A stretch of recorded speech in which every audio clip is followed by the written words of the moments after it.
one thing that I've gotten a lot better at that I can see easily is taking notes, keeping track of characters, who they are, appearances, what they know. That can be a big thing. But just generally keeping notes on my work in a way that I can easily reference, I've gotten a lot better at that.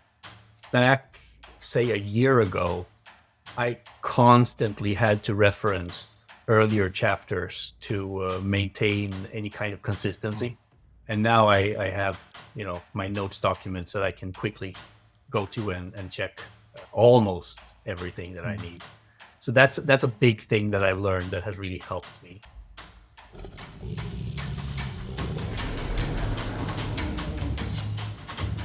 This is the Crit RPG Podcast, your one-stop shop for everything Lit RPG, progression fantasy, and Royal Road. Hi everyone, and welcome to the Crit RPG Podcast, the only podcast that is half as horny as all the other podcasts about Lit RPG. With us today is Avaritia Bona, who writes Draka that is going to be released soon. How are you doing? I am doing great, thank you. It's fun to be here. I should correct myself. It is already out by the time this podcast is out. Yeah, February 11th. Absolutely. So we talked for about 40 minutes before the show started. You can check it out on Patreon if you want. We talked about Jimmy Carr, about imposter syndrome, about being famous, and some other cool stuff. But now I'm really curious about your book. So sell me on your book. All right. So Draka is kind of like it's a found family adventure story where the main character is a woman transmigrated into a dragon. And she has to learn to deal with suddenly being a dragon.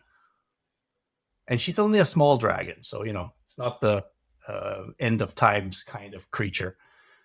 She has to learn to survive and make friends and all these things. Kind of slice of life, kind of adventure, some really visceral violence. That sounds like my cup of tea. Nice. Yeah. And the whole premise, because it is a progression fantasy story. I started out calling it like Lit RPG Light because there are numbers way in the background that only I ever see. But it is progression fantasy, and the whole idea is like, okay, why do dragons love gold and silver and gems and stuff? Because that's how they increase their power.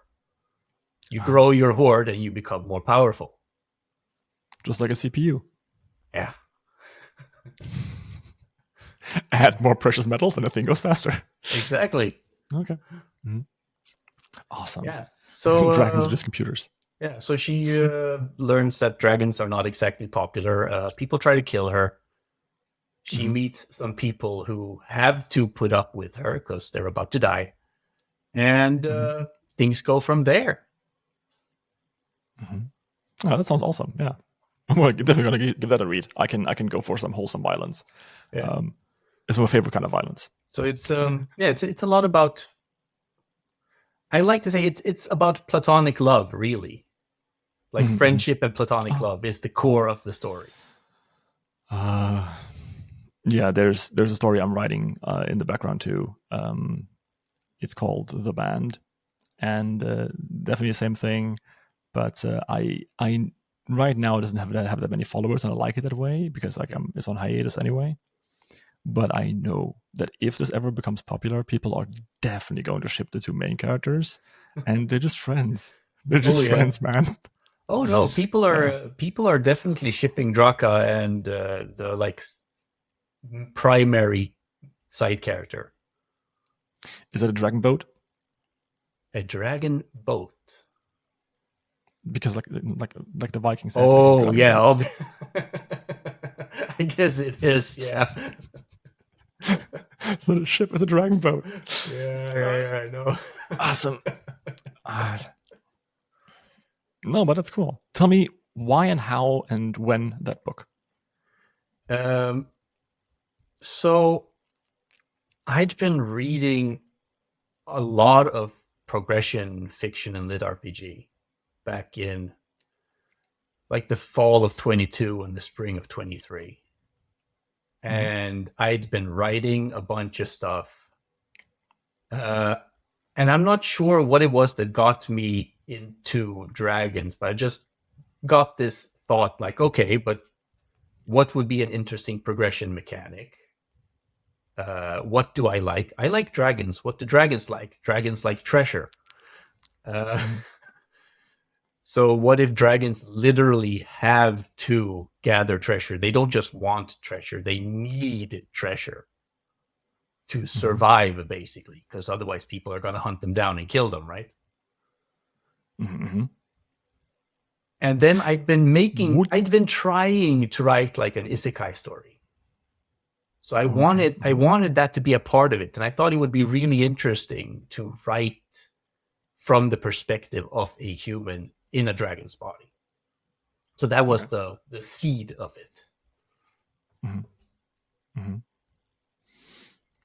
Yeah, I don't think why no one has done that before. I know there's a clause out by the other Sean that writes that much. Um, Sean Hall, I think. No.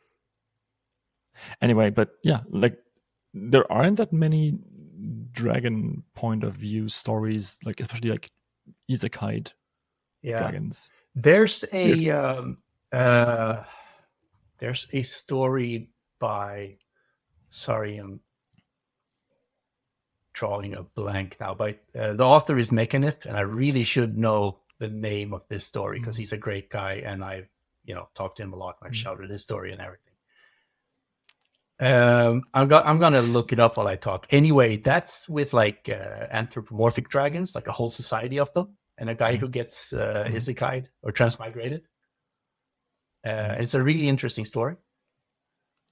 mm, But yeah, I hadn't seen many like that because there are monster transmigration, monster reincarnation stories and everything, but I haven't seen mm, that many where uh, a person transmigrated into a dragon keeps the human perspective. mhm. Yeah, there's like there's something like it with Vainkur, Mm. but it's not a dragon who gets isekai. So yeah, okay. Well, Yeah, that's good reason enough as any, right? So in my yeah. experience, there's only two kinds of people who write: people who write because they really want to write a story, or people who write out of spite. And yeah, you're one of the former. Yeah, it's either like I have a story I want to tell to the world, or it's like how dare they write so bad? I can do better, and then they usually don't for a while, and then they do better after a while. I mean, I have to Awesome. admit that Okay. there was a tiny bit of that to me writing at all. Mm-hmm.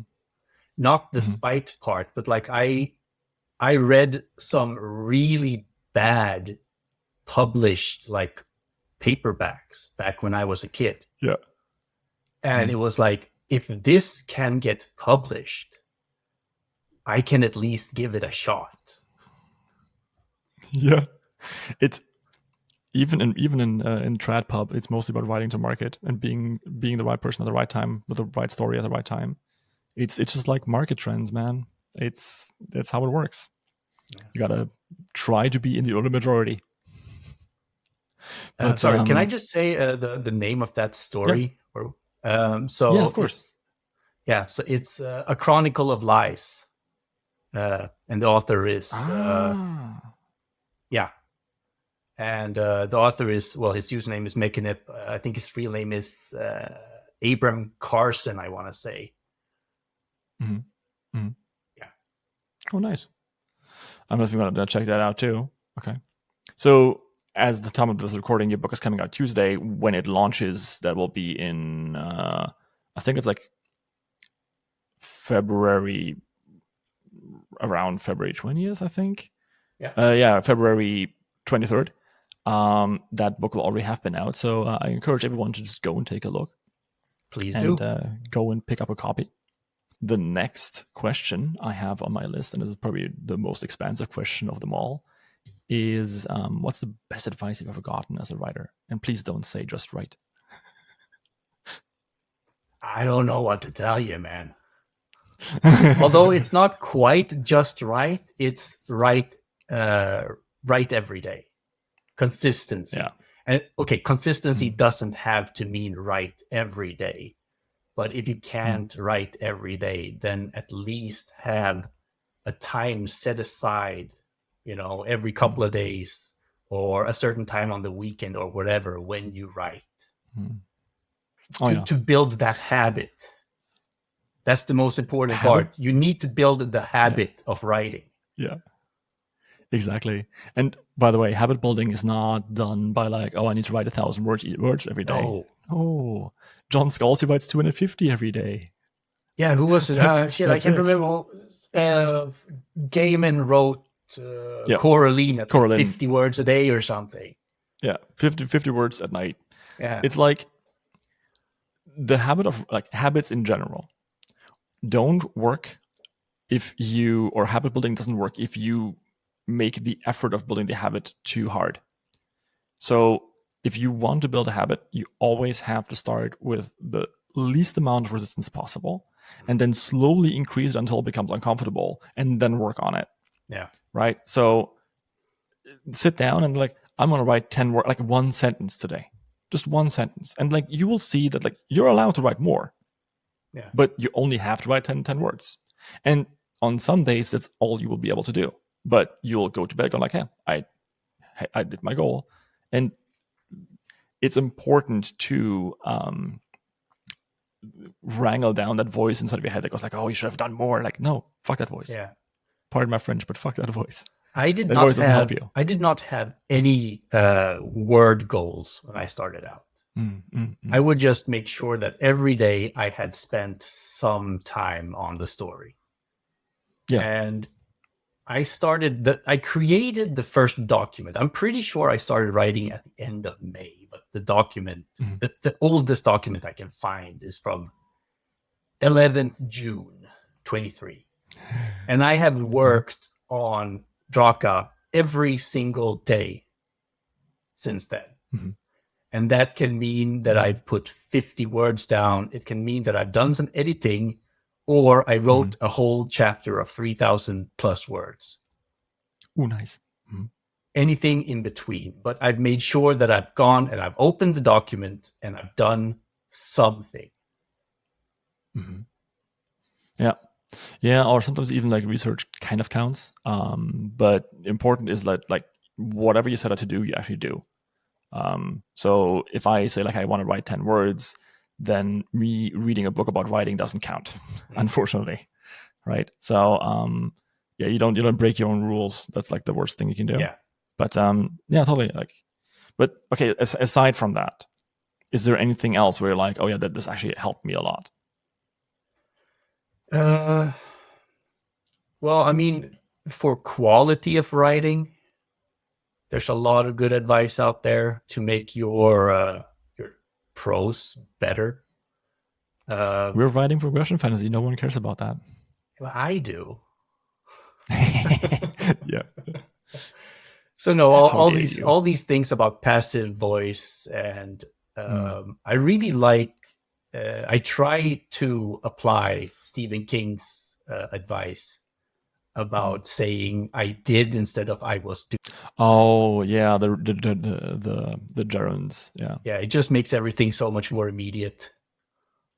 Yeah. I generally recommend his book on writing for anybody who wants to start to write. It's so good. Yeah. Also, you shouldn't say start doing, but for anybody who wants to write, I recommend that book. Nice. Very good. It's been a while since I recommended like my favorite books. So that one is great, not just because like it talks about like writing styles and writing rules, but also about like the mindset a little bit. There is a book called Becoming a Writer that John Beers recommended to me before he knew that the author was like like there's no like discussing this. She was a fascist. Like she was like in the fascist party of America in the 1920s. Like right. loved it.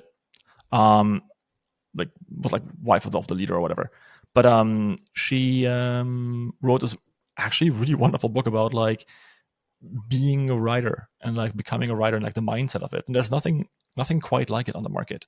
Everything is also all about like, hey, like this is how you do this rule or that rule, but there's very little about the psychological aspects of it, like the believing in yourself and that kind of sort of stuff. And you have to read it with like one eye closed because it's like very old timey, and some of the advice is problematic for today, where it's like, well, if you can't do that, just stop immediately, right? But what she means is that like that's a skill you should probably try to have. Like it's a difference in language. Yeah. But yeah, I really like that. And then of course also the Stephen King book that you recommended. And because I haven't shouted it out in a while, I've recently talked about it with a friend. The Secrets of Story and Secrets of Character by Matt Bird. Those are great books. They are more than any other book I've ever read. They just completely explained like how characters work well and why they work well, especially main characters. So yeah, that's my sellout point here. I'm not connected to these people, but yeah. Click. I can hear you writing it down. It's nice. Yes, I did. They're like there's also he has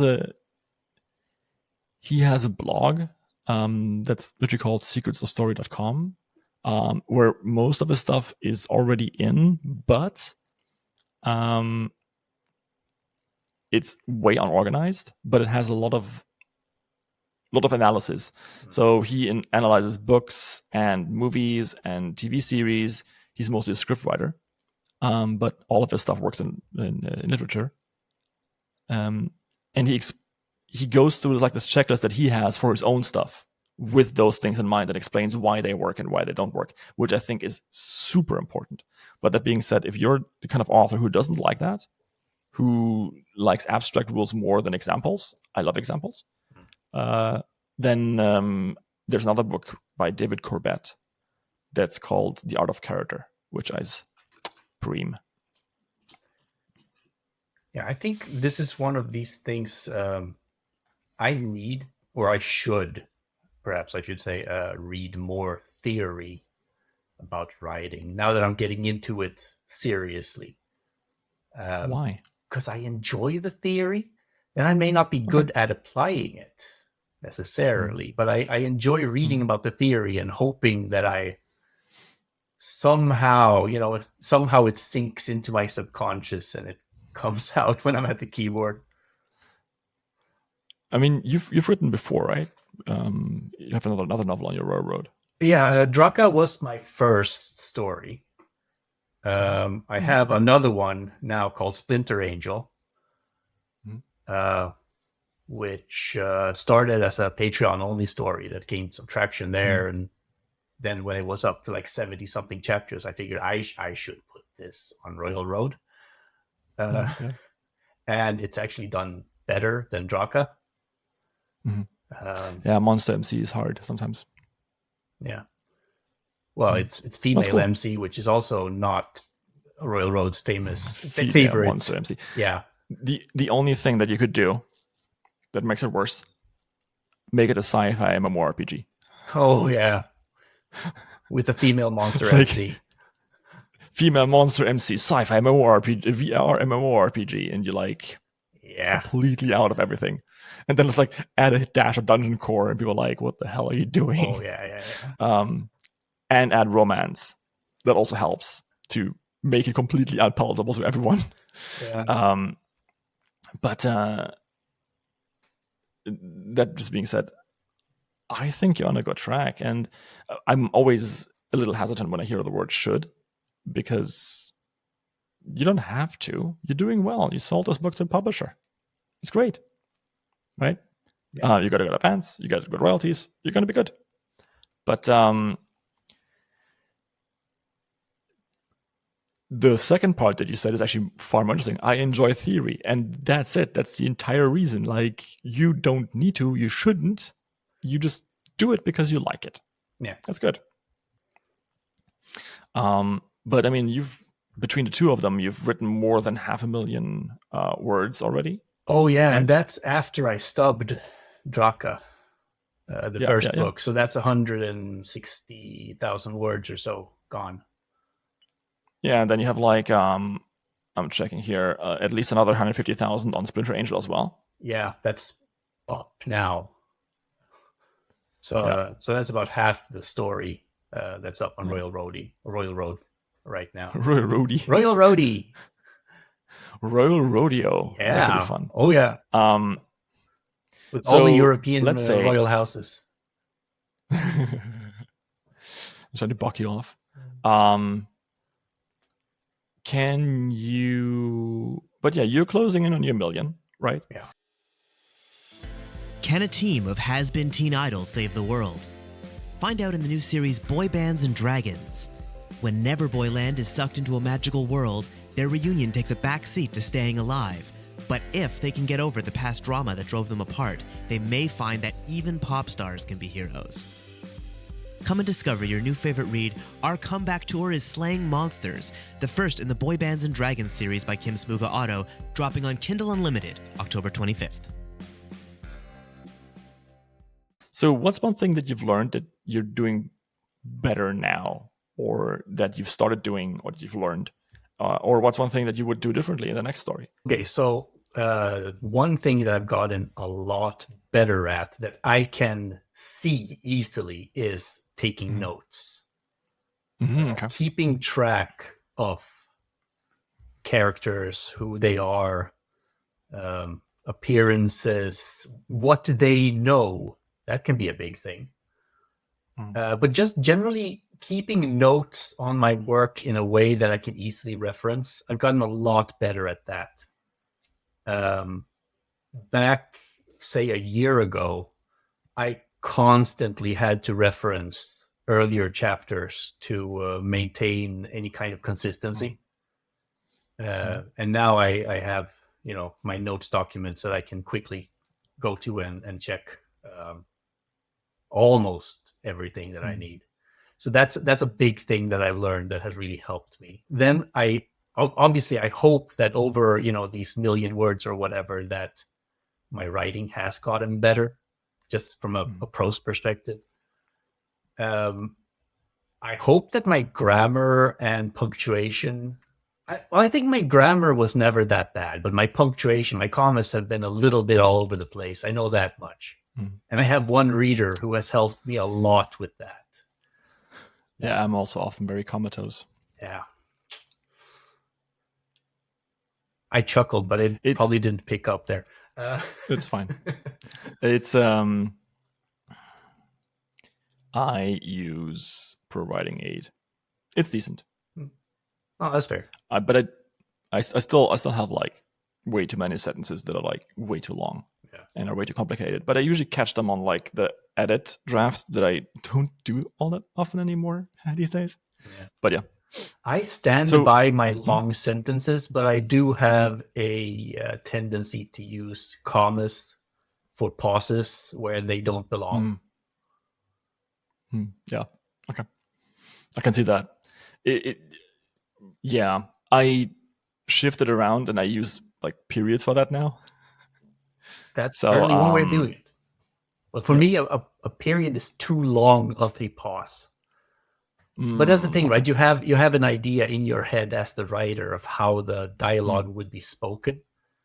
And it makes me, at least, insert punctuation in a certain way. And I don't think that's really serves the reading experience. I think it's better to leave much of that to the reader and just try to be correct to some level with the punctuation. Yeah, then, of course, I mean, stylistically, you can use punctuation however the hell you want, right? You can use punctuation for style, or you can simply not use punctuation if that's what you prefer, or something. Yeah. Oh, yeah, totally. You can simply not use punctuation. Yes. Yes. Shoutouts to the unedited version of Iron Blooded. It's like just like each line a paragraph, no commas. Yeah, but isn't it Cormac Yeah, McCarthy Reese who knows about it, famously? I haven't actually read any Cormac McCarthy, but didn't he like in his later works he just started using punctuation however he felt like, dropping quotation marks and everything? I don't know. I have never read Cormac McCarthy. Yeah, me neither. I'm not an expert. That's why I'm not sure if it's him. But and then I think I have I think what's his name? Wrote Slaughterhouse-9. yeah. He just included a page with extra punctuation at the end of one of his books for people who wanted more of it. I should just look on my bookshelf.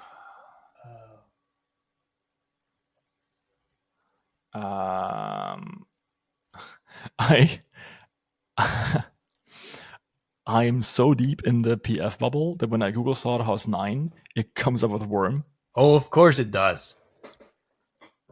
Oh God, let's not talk about Worm, or we'll be here all day. So I think it's actually called Slaughterhouse-5. Slaughterhouse-5. That makes sense. Yes, that's why. Slaughterhouse-5. See, I'm corrupted. Vonnegut, Kurt Vonnegut. Yes, such a good author. Yeah, but you see why we should not get into Worm. Somebody in one of my author friends' Discords linked me to Worm last fall, and yeah, that was not good for me. yeah. I have one weakness right now, and like I'm still like dealing with like a burnout I had a couple of years ago, and I just can't read fiction that is like too grim. Yeah, so I'm like, so Wild Bow's everything out. I've heard about Worm is like it's excellent, but it's like no. Yeah. No, Wild Bow is entirely out then. You probably shouldn't get into Thundermoo either. Oh no. Which, no, thank you. Huge shout out to Thundermoo, Natalie Mayer, one of my favorite authors. Yeah, I really wanna get her on the podcast at some point, but I'm scared. I'm about as scared as I was bringing on Ostensible Mammal. Yeah. So yeah, and that was a trip. That was definitely a trip. If you haven't listened to the Ostensible Mammal episode yet, you might want to. Oh, I'm gonna have to do that. It was an experience. Can I just say, like, because maybe the shout outs should go at the end, but Okay. Thundermoo, I think, helped get me a publishing agreement, basically. Okay. Because she shouted me like early after my Rising Stars run. Mm-hmm. Completely unprovoked might be the wrong word, but like out of nowhere, she shouted Draka, and it like doubled my readership. So, yeah, Thundermoo, if you listen to this, huge thanks. Yeah, if you listen to this anyway, huge thanks for just anyone. No, it's fine. Yeah. Totally agree. I hear a lot of great things. I also hear a lot of horrible things. Oh, yes, but definitely. Yeah. If you are not into body horror and psychological trauma, you should not read her stuff. But if you are, or if it doesn't bother you, definitely read her stuff because it's really good. Yeah, I left my body horror phase behind in Torchbearer 1. I wrote like lots of like very like gruesome, shifting, fleshy, evil you things in there, and I was like, I'm good now. Yeah, I can't write that stuff. I enjoy reading it, but I can't write it. I can write it. I can't read it. Get your stuff out on the page, and then it's gone, right? Yeah, exactly. Yeah. Right. And like it also depends on like what mood you're in. So I think if I were to write like that book again today, it would be very different. Yeah. So it would be, maybe a bit more upbeat. But yeah, okay. You said though that you like keeping notes. Please tell me how you do that, because I can't for the life of me do that. Oh, I just keep a second document open. And But then I would just be writing notes all day because like there's so much stuff. Oh no, I guess maybe I'm restricted with my notes, but it's a huge step up from nothing.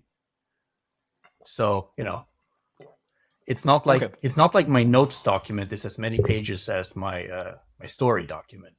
But I do actually have notes on like every named character and like who is this, so I can just go in and do a search and a simple description, stuff like that. Important places.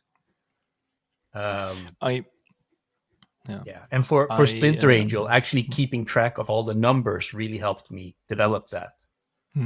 And also keeping track of numbers back in time. Oh yeah. So for numbers, I actually use like Notebook LM. Or I used to actually like have every single chapter run through like I think it was ChatGPT back then. So like just give me the raw numbers. And then I had them like all in like I had each chapter where like there were like each chapter that had numbers in them. So like any sort of upgrade had I put a different icon on it in Scrivener on the left side on the little thing, and then I put all those numbers in the notes in Scrivener. These days what I do is I try to have each segment of a chapter in a little sub document in Scrivener, so that I have like a summary of what happens in the Scrivener sidebar. No, that makes sense. I update like for Splinter Angel. It's a lot easier for Draka, obviously, because there's a lot fewer numbers. But for Splinter Angel, I update like the status sheet. I update it as I write, and then when I finish a chapter, I copy out the entire status sheet with the chapter and everything. And sometimes I have some references to like where in the chapter things happen. And then I keep a record like of every chapter where there's a change.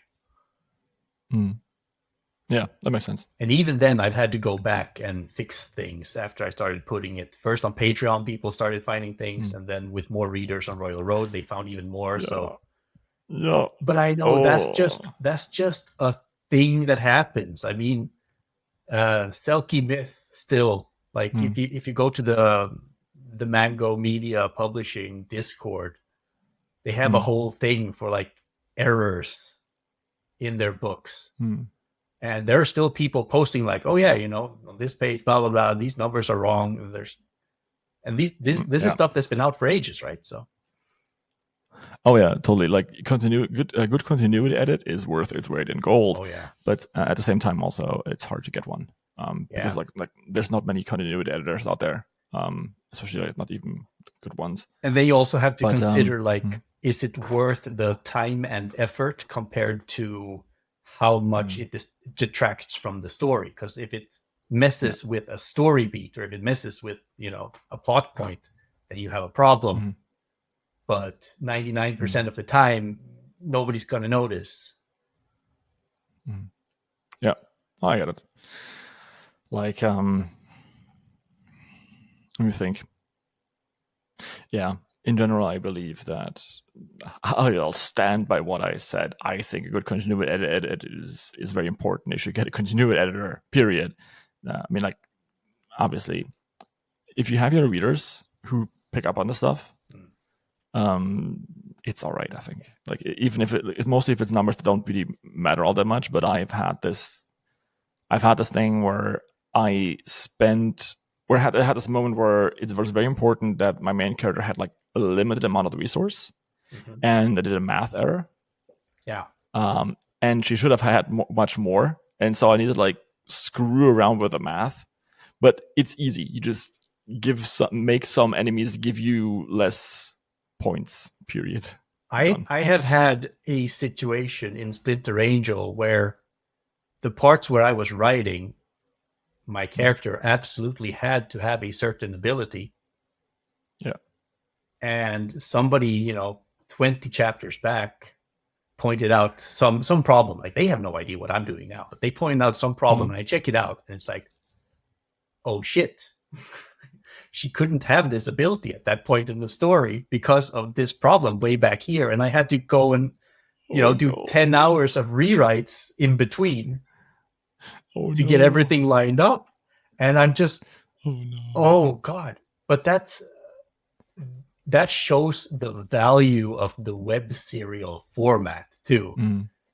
Because you get people who like your story doing like line and copy editing and dev editing and continuity, and they're doing alpha, beta, and gamma reading for you. And I love the web serial format partially because of that. I love how my readers point things out. Mine don't anymore. That either means that they have given up or that I've gotten better. Well, let's go with the second. Yeah, sure, of course. But okay, we keep talking about Splinter Angel. I think you should also kind of explain to me what that is and sell me on it. Oh, so Splinter Angel. Let's see. You had, I think you were talking with Sarah Streams, and you talked about wanting to write a character who is like a clinical psychopath. Oh, yeah, that one, yeah. Yeah. It's not exactly the same thing, but like I've been, I mostly listen, but I've been listening to some stories about, battle maniacs and people who just, they just start killing without really reflecting over it. Things like that. And I was thinking, okay, well, why would you do that? And I was thinking, why? Well, maybe I want to do a story about a character who's somewhere on the sociopathy spectrum. What's it called? Social, whatever. Who's some level of sociopath. Who basically doesn't feel empathy. But I didn't want her to be a terrible person. Like, sure, she's got all this trauma that makes her unable to really relate to or empathize with people. But she still makes herself be a good person, kind of thing. So it starts out, for some background, it actually started out as a story called Bodyguard, which was supposed to have two main characters, one male main character, one female main character, with the female main character being the bodyguard of the other one. So I got about 6 chapters into that on my Patreon until somebody basically said, it would be fun if she just kind of murked this kid at the beginning and then we see what happens. So I did a quick rewrite with that and it kind of worked. And that's what we're on now. Although it's, she doesn't actually kill the kid. He dies accidentally right at the beginning. And that's not even a spoiler. That's like the first 1,000 words or something. So, it's an isekai story, or it's a portal fiction story, I guess, because she doesn't actually die. I figure like you kind of have to die for it to be an isekai story. Not necessarily, but that's how I categorize it in my head. Yeah. Okay. Yeah. So she. So it's a summoning story, and she's not even the person who was supposed to be summoned. Like the kid. Oh no. Yeah, this like a 19-year-old kid is the target, and she just gets dragged along. And then, you have this fantasy like, oh, yeah, there's a summoner and his cultists and everything. And it's like, take him. And she shoots them. And then we go from there. But again, summoning stories are always fun. Yeah. Have you, this is a quick aside, have you listened to the one I did with Dr. Doritos? No, I haven't. He writes a story called Arcane Exfil, where the magical kingdom is like, hey, why do people always summon high schoolers? Why can't we summon Delta Squad? Yeah. Oh no, So that definitely sounds fun. like that is this guy has like really good premises and he delivers on them.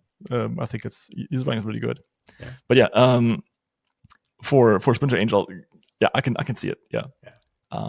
So I feel as though I should know this because I talk about it a lot. But like, what's the difference between a psychopath and a sociopath?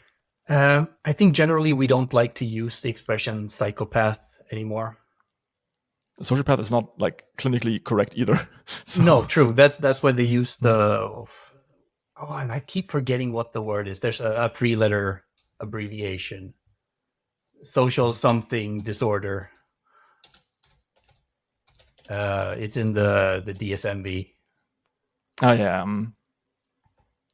So let me just throw this up here because I really want to read this. Because I think like psychosis and psychopathy are more connected to shit. What's the word? In vanföreställningar.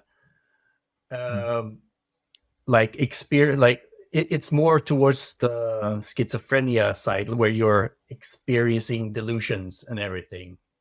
I'm in no way a psychologist. This is just like my understanding of it, and we prefer to use like sociopathy or spectrum disorder for It's so like there's like this is from like the web at like a very quick search. I'm not quite sure if that's correct or not, but psychopaths in general have a lack of guilt, remorse, or empathy, pretend to feel emotions, are unable to form true emotional attachments, tend to be successful, are dishonest, and show manipulative behavior, narcissism, and superficial charm. Sociopaths lack remorse, but guilt and empathy may be present. Right? So, like, they feel guilty, but they can't quite tell why. Some emotions are felt, like rage, for example, is a big one, but are shallow and fleeting. They may form close attachments to one or few individuals. They are consistently irresponsible and like violate the law, and they lie and deceive a lot, and they show aggressive and reckless behavior. So I'm not quite sure if like that's quite right, because like I'm quite sure there's also like very successful sociopaths, and like there must be psychopaths who are just as unsuccessful as well. But it's yeah.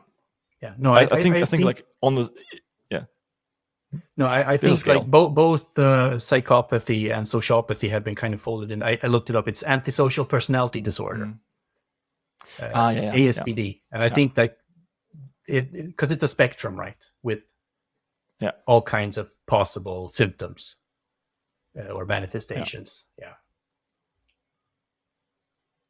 So in her case, interesting. Like in Anastasia's case, the main character, she basically does not feel remorse. And she has like no ability to form emotional connections to people, like in the way that we form emotional attachments to people compared to things. Like she has the same emotional attachment to a friend as she does to a favorite dress. A possessive kind of. Yeah. So if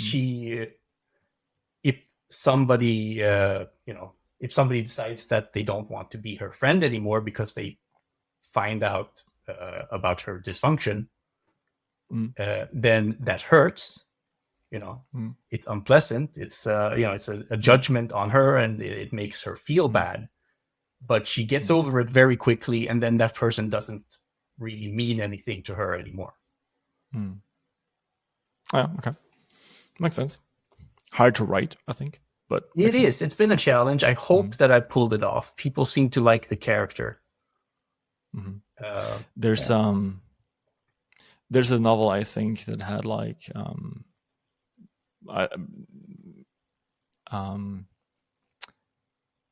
what was it called? Alexa Time.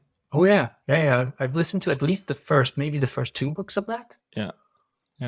It was it had some word doubling, so that's why I couldn't get over it. Like there was like some words were like used a lot. But alexithymia So the lack of emotions. Exactly. Fun to play around with. And I think for everything just said aside, the author did a really good job of kind of like displaying that and also making that like rush of emotions and like having emotions feel very pleasant and necessary, which is why many sociopaths actually take all these risks. They like the adrenaline, they like the like rush of emotions. Yeah. Yeah. It's when I was a kid, I knew this guy who was like deaf, but he when he pressed like a like loudspeaker to like his ear and like turned up really, really loud, he could still hear. Oh yeah. And so like he loved mowing the lawn, man. Yeah. Right? Because like he could always like listen to like hear something when he did that. But Quick aside: have you ever been to a hearing impaired dance party? It no, is. It is. I have not. All bass, no treble. It is an experience Interesting. because you feel the bass, right? Mm-hmm. And of course, some hearing impaired Cool. people do still have some level of hearing, but it's a lot more All about that aimed. bass. Yeah, it's aimed at people who have no hearing, basically. So it's all bass and light shows. Now I want to hear and that stuff. story. How do you know that? I'm in a college town. Okay. It's very inclusive. Mm-hmm. And we have this. That makes sense. Yeah. Here, parties with all bass, we just call Berghain. Yeah. Dumb joke for Berliners. Sorry. I've never been to Berlin. I don't mind saying I live in Sweden. I'm not even far away. Yeah. And I've never been to Berlin. I've been to Hamburg. I've been to München. I've been to Ulm, but I haven't been to Berlin. Ulm. That's like such a nice word. The word Ulm. Yeah. But Berlin is the Hotel California of Europe. You can come, but you can never leave. It's like it is ugly. It partially stinks, but there's something about it. It just doesn't let you go.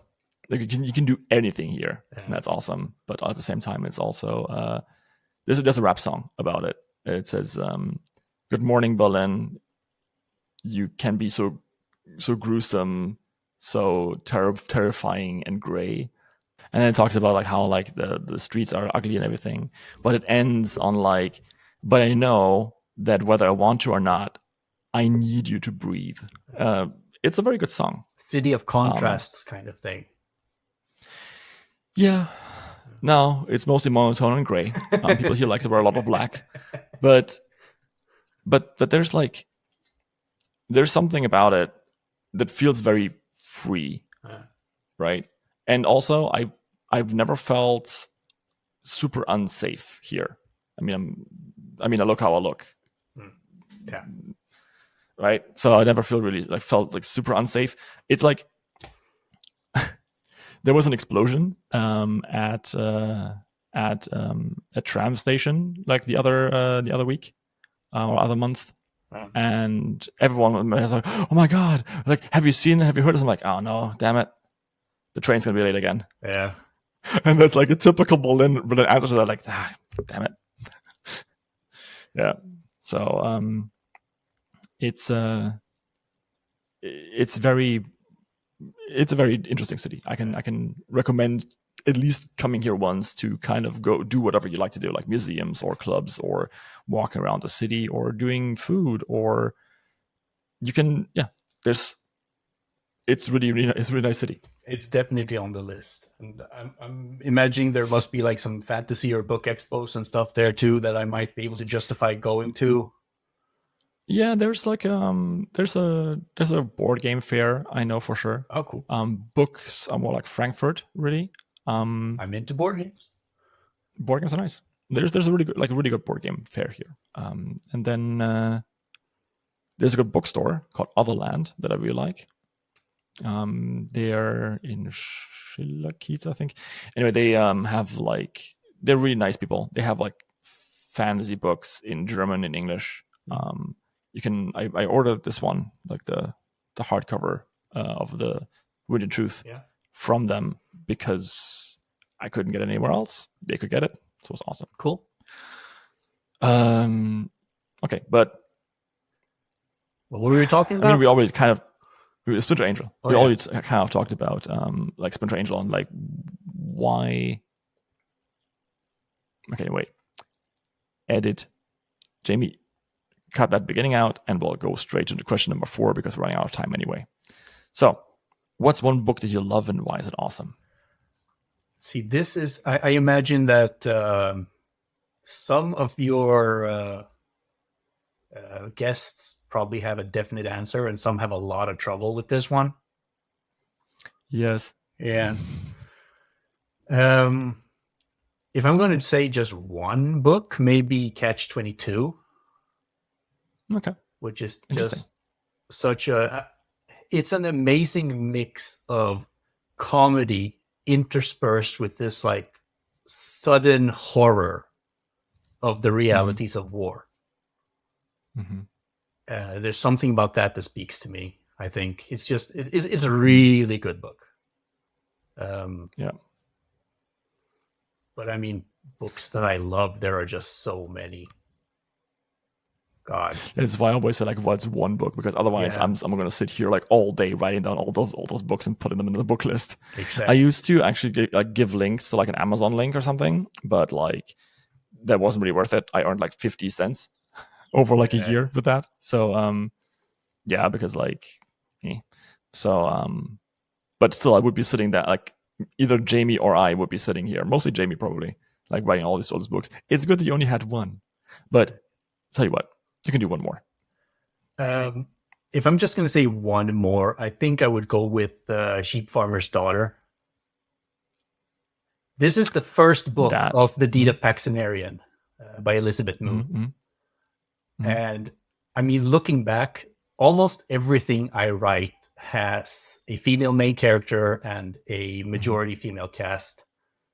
And I think reading the Deed of Paxenarian series at such an early age, when I did, probably informed a lot of my writing.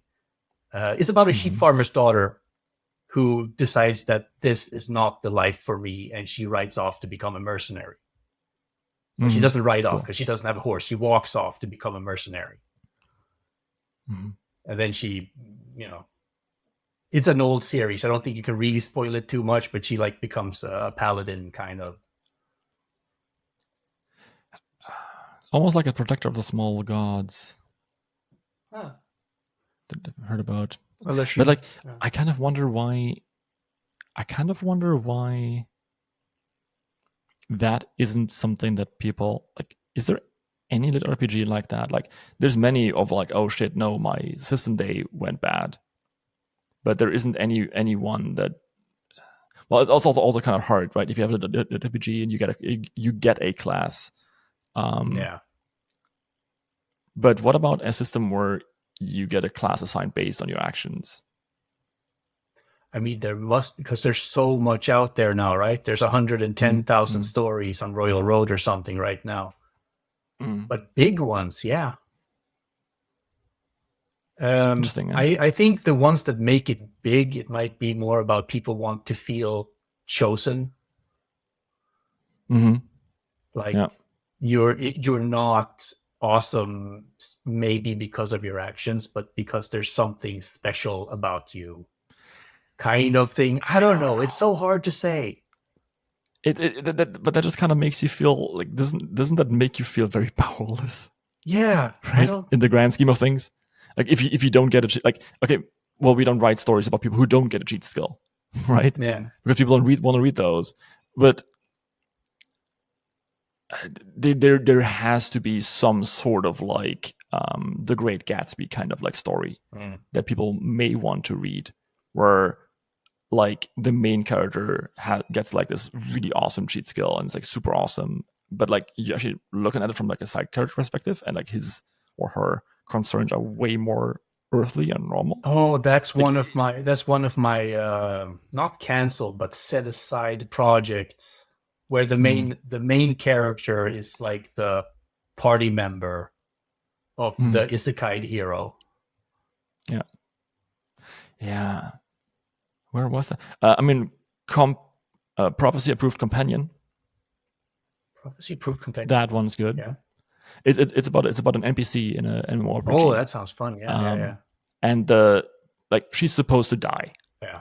She's like the damsel in distress. It's supposed to die. It's like sent off the hero to like the do the main quest, and he just like bugs out the game and saves her and like, drags her along. Which I think is like a really cool like premise or conceit. But yeah.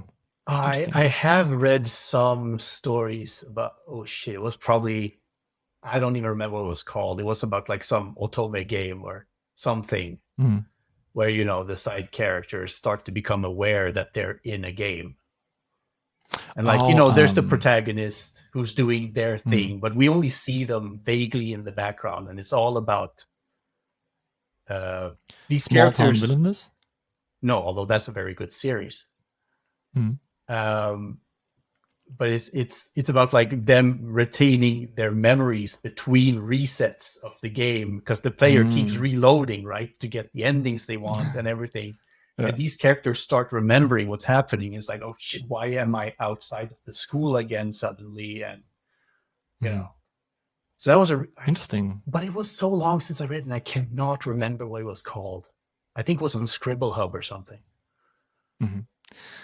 But I think there's some Small Town Villainous, also a very good story. Absolutely. But I think there's like there's some merit to taking a story, writing a story about someone who decides to do good instead of like being forced into it by a class. Yeah. Right.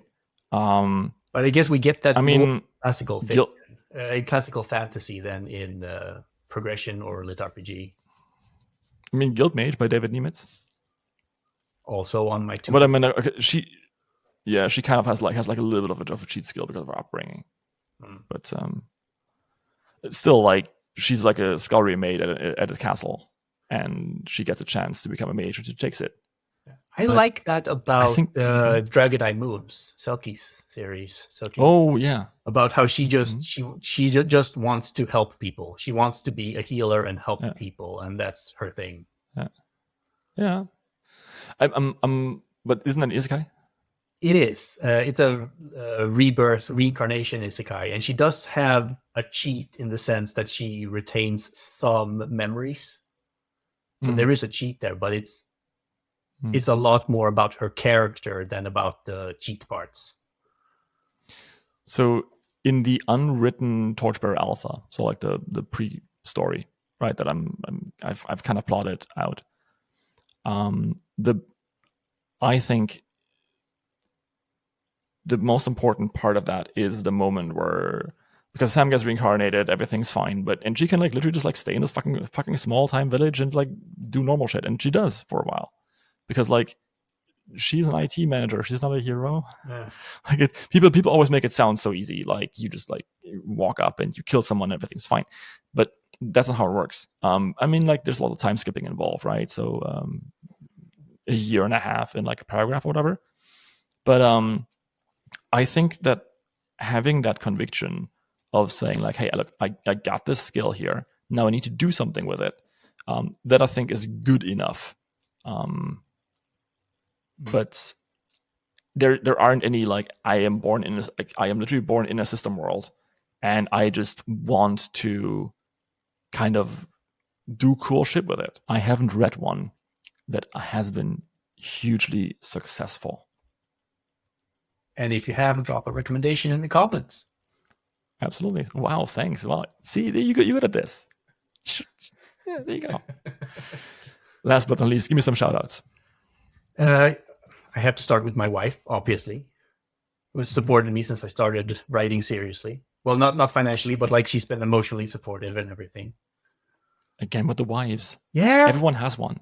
And now I know why I can't write, because I don't have a wife. I recommend it. Putting all my projects aside. It's like I'm gonna get wifed. Definitely recommend getting a partner. Yeah. And I'd like to again Thundermoo for helping me out at the start. All my readers, of course, because my readers are the ones who keep me motivated. Mm-hmm. The Immersive Ink Discord community. Actually, it's a really nice server. Very supportive community. Mm-hmm. Yeah. Shout out to you for having me. Oh, thank you. Shoutouts back. Yeah. I already did, but shoutouts back. Okay, cool. Well, thank you so much for being here. Do you have any last words before we go into the bonus material again? If you feel like you might have a story in you, give it a shot. You know, you might find that you do, and you might find that you like the process. And also read Draka. Yes, please do.